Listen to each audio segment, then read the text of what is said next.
CoinPilot channel. To receive updates of all cryptocurrencies and Bitcoin news and views, remember to subscribe and hit the bell icon below to receive notifications. Enjoy the video. I'm here with Marco Sioka, the co-founder and chairman of the Montessori schools in Flatiron, Soho, and also the head of my daughter's school.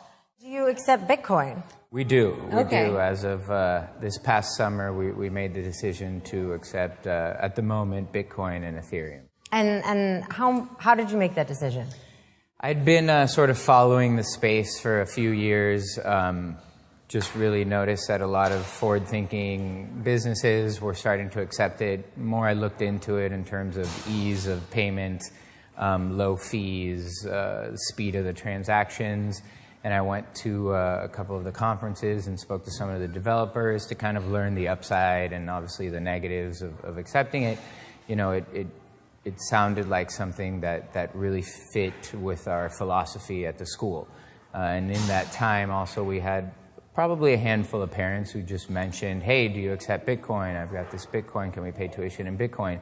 So all those things kind of put together led us to, you know, meet as an administration and decide whether or not to do it. Do you use a third-party system? We do. We have a merchant account with one of the bigger exchanges here in the US. Relatively simple to set up, and we just send out a request, like an invoice, like you would typically, and they can just wire it to our wallet. We have a system where it instantly converts to fiat to US dollars, so we don't actually hold the Bitcoin, so we don't, you know, play with kind of floating it or any fluctuation like that. We instantly convert it to dollars, and it transfers to our bank account, so it's as if somebody wrote us a check or paid us in cash or sent us a wire. It's just less expensive and it's quicker. And is there any sort of transaction fee? Like, what do you get to keep? There's about a 1% transaction fee, which is less than, you know, 2, 3, 4% sometimes with credit cards. And then credit cards obviously a lot of them get declined, and then you have more fees, and then you have to recharge them, and that's kind of been sort of a headache especially for schools. So do you accept credit cards? We don't. We don't accept credit cards. So you accept cash?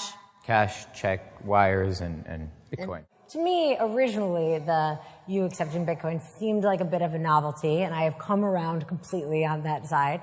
But did anybody actually end up paying in Bitcoin? Yes, we had about a handful of parents that paid in Bitcoin. Among them were some parents who actually, you know, their businesses are based on blockchain, so it was something they were readily familiar with.